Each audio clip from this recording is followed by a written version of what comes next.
my brothers and sisters in Christ. It is Sharon, and I'm back with you for Bible study time. Yes, you know I'm alone in my room. I'm empty, prayed up, ready to receive what the Lord has in store for me. Now, you know me and my routine. Everything and everybody is outside the door.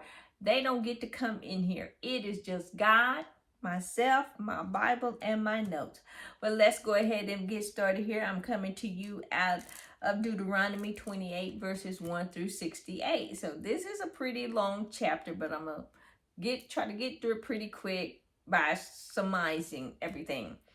And as always, I start with observation. And in this chapter is blessings and things that bring the curse. He's talking about invasion, worldwide dispersions, plagues, some horrible things. And go ahead and get started here. The blessings that will follow and for obedience in verses 1 through 14 here, Moses, he's excuse me, he starts this out on a positive note. And he's telling about the blessings as inducements to obedience.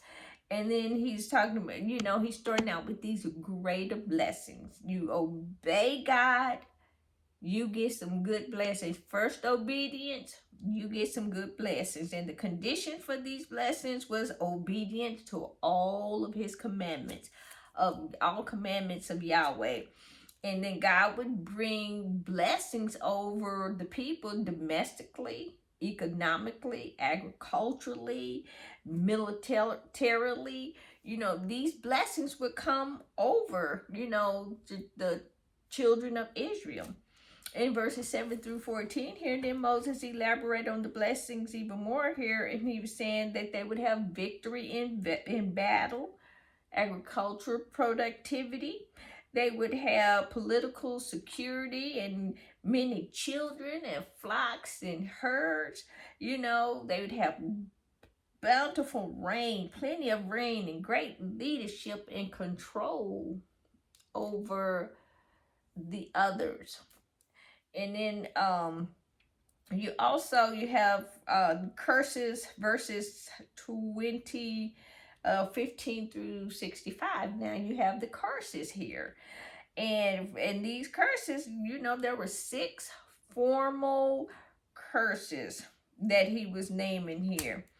And this first 6, they corresponded with the 6 blessings were from disobedience, And here the first description of the God's discipline.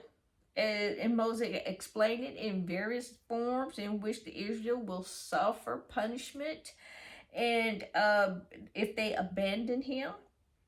And then this would include plagues, devastating plagues, consumption, fever, inflammation, war, mildew, blight, drought, dust storms.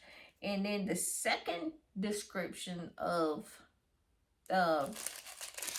curses, verses 25 through 37. And this, like I said, this is just a summary of all of them. It's a lot of them. And the outlook would be even worse for the Israelites, and they would suffer in defeat in battle. They would not be able to bury their dead. And that was a really big thing for them, was to be able to bury their dead.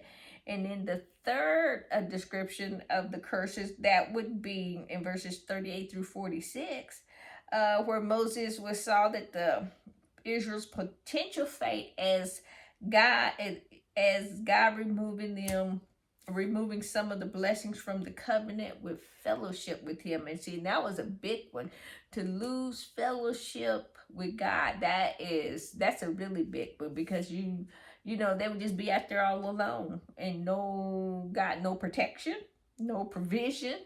They was gonna be on their own for probably a few seasons. But anyway, and then they'll have massive crop failures. And then you have the fourth description, which pictures the Israelites being invaded, being held, taken into captivity, brutalized by their enemies, and so their situation was become so horrible that they would resort to cannibalism. They would be eating their own children. I was like, oh, and so you saw that. Well, we'll see that. I think it's in Second Samuel, towards when King Solomon was king, and the famine was so great in the land that two women had children. Each woman had a child, and one of the women rolled over onto her child, killing it while they were asleep. And then she tried to steal the other lady's child. And anyway, long story short, they bring the baby before King Solomon, and with his wisdom, he said, well, we'll just cut the baby in half, and you take half, and she take half. And the wisdom in this is that the real mother would step up and say, no, we're not going to do this. And that's exactly what happened. But, the woman who lost her child, they had plans on eating one of the kids. Well, they were going to eat one of them and stuff. So that was just a sign of this cannibalism, eating. They would even eat their own children, man. And then verses 58 through 68, which is the fifth description of curses that would come on them. And Israel would be deprived of all the benefits that she formerly enjoyed. And this deals with the disease and disasters of the land, because they would be deprived of a bountiful harvest, and just bountiful livestock, just more than enough in livestock reproductivity. And they would go from having more than enough to not even barely enough. And so, and this, they would have diseases, they would have just famines, just plagues, just all kinds of stuff, headache after headache after headache.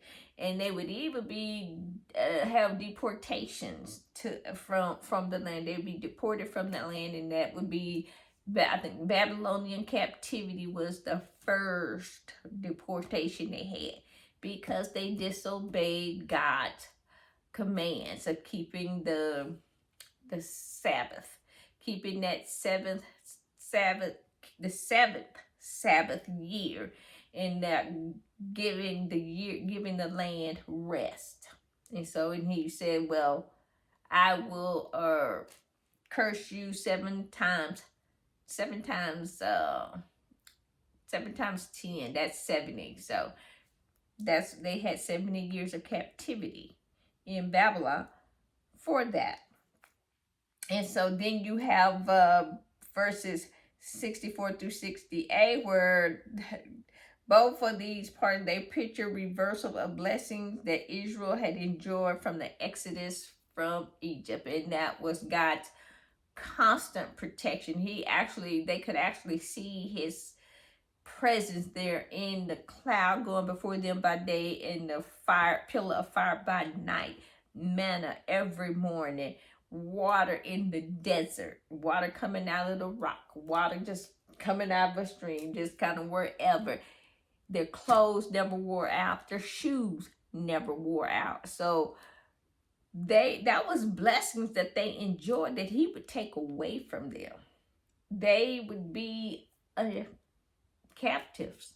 They would be captive and brutalized, held into slavery, and so you would see all of this, Daniel, Jeremiah, all of them, that was in Babylonian captivity. They were in Babylonian captivity. And so he was just warning them, you don't obey me, you don't obey my laws and commands, this is what's going to happen to you. And then, of course, yes, we're going to obey, But Israel habit of repeating past mistakes faithfully. They will repeat those past mistakes of saying, yes, we will obey, and then 2 seconds later, they disobey him. Just like us today, we still do the same old stuff. Well, this will end my Bible study for Deuteronomy 28. And as always, it's a blessing to get to share God's word with you. Be blessed, be safe, and remember to hit the like and subscribe button. Bye.